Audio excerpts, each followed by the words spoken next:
जय श्री कृष्णा, जय श्री श्याम। सभी बहनें कैसी हैं? कुशल मंगल होंगी। कार्तिक को सबको को बहुत बहुत बधाई हो।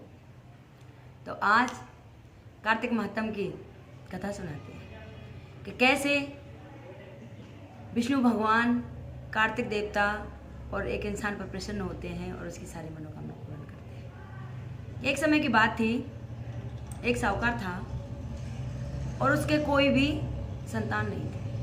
संतान नहीं होने के कारण तो कार्तिक का महीना आया तो वो क्या करते थे, रोज डेली गंगा स्नान करने के लिए जाया करते थे। गंगा स्नान करने के लिए जाया करते थे तो क्या करते थे वो कि थोड़ा सा घर में से आटा लिया और आटा लेकर, धन तो उनके पास बहुत था लेकिन उसके कोई संतान नहीं थी, आटे में और 4-5 गिन्नी सोने की डाली और ले गए। और रास्ते में जो भी घर मिलता था सबसे पहले उस घर में देते थे और बोलते कि जब हम वहाँ से आएँ तो हमारी रोटी बना देना और ये आटा पकड़ो और हम रास्ते में खा लेंगे। तो वहाँ वो स्नान करके आते हैं और वो उनको रोटियाँ बना के दे देती हैं और वो रास्ते में खा के अपने भगवान को भोग लगा के चले जाते हैं। तो हर बार क्या करता था, क्या होता था कि जो रोटियाँ बनती थी वो उसकी माँ वो आटा लेती थी और वो आटे को ना तो छानती ना कुछ, और गूंदा और रोटियां बनाई और उसको पकड़ा दी। अब एक दिन क्या होता है कि वो माँ तो खेत में गई थी और उसकी बेटी और वहाँ मिलती है। बेटी मिलती है तो उनको कुंडी खड़खड़ाते हैं और आवाज़ देते हैं, है कोई? तो अंदर से बेटी निकलती है, हाँ जी मैं हूँ। क्या आपकी मम्मी कहाँ है? कि मम्मी तो हमारी और खेत में गई हैं। आपको क्या काम है? कि हम उन्हीं से ये रोटियाँ बनवाते हैं, ये हमारा आटा लो और हम गंगा स्नान करके ने के लिए जा रहे हैं, वहाँ से आए तो हमें रोटियाँ बना के दे देते हैं। कि ठीक है मम्मी नहीं है लेकिन मैं आपको रोटियाँ बना दूँगा।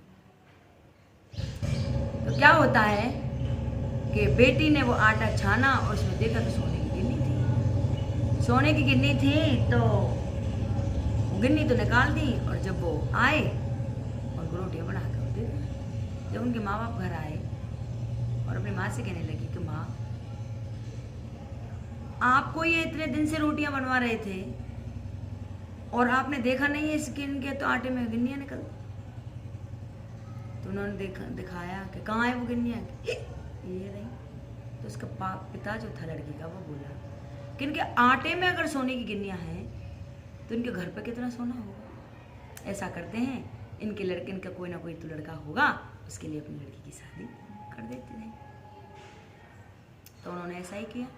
अगली बार आए, आके और वही थैली उन्होंने पकड़ाई, उनके आटा रोटी बनाई, रोटी बना के बोले कि अब रोज़ जब हर बार तो आप रास्ते में खाते हो, एक बार आज हमारे घर में बैठ के खाना खा के जाओ।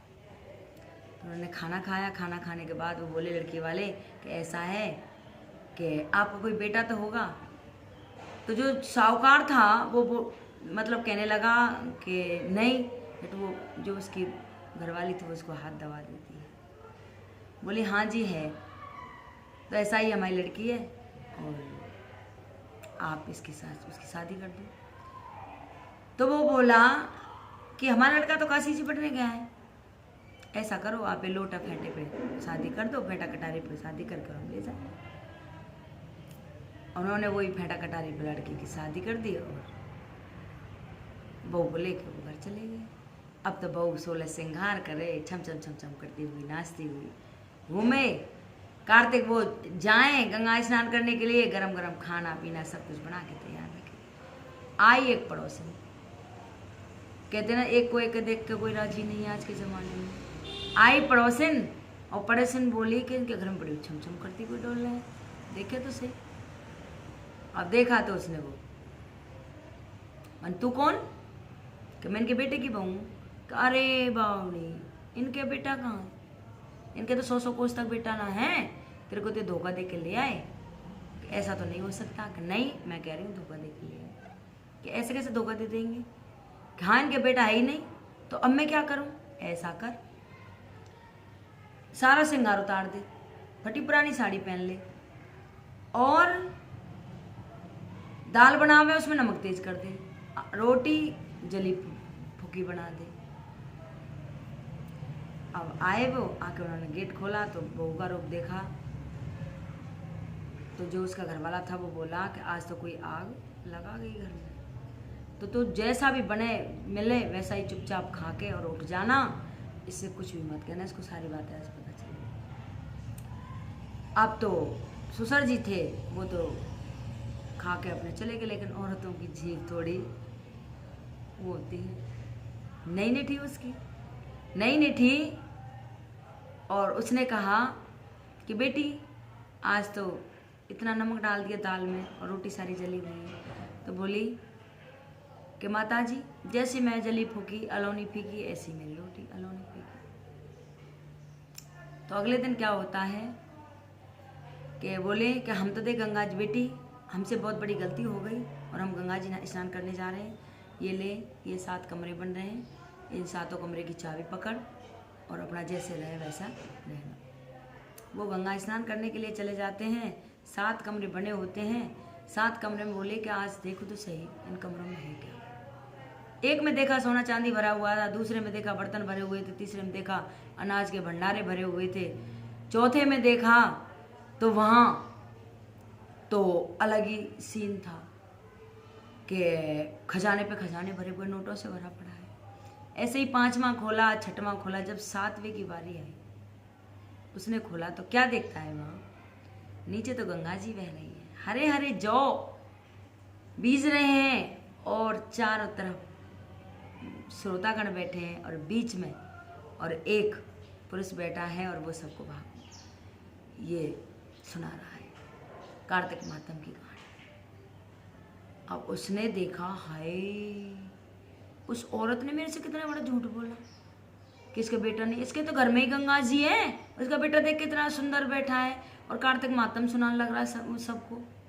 उसने मेरे साथ बड़ा गलत किया। अब तो उसने फटाफट नहाई धोई 16 श्रृंगार किए, अच्छे अच्छे पकवान बनाए और जैसे ही सास ससुर आए उनके जैसे पैर चुचकारे और उनको अंदर ले गई और अच्छे अच्छे आसन बिछा के खाना खिला के बोली कि बेटी आज तो बड़ी खुश हूँ। कहाँ सच्ची खुश हूँ, वो पड़ोसन थी वो मेरे तो झूठ बोल गया, आप कहे तो घर में ही गंगा जी आप इतनी दूर स्नान करने क्यों जाते हो कि कहाँ आए। झट हाथ पकड़ के खींच के ले गई लेके देखे तो देखना ये रहा आपका बेटा, देखना ये रहा, यही नहा लिया करो आप इतनी दूर जाते हैं।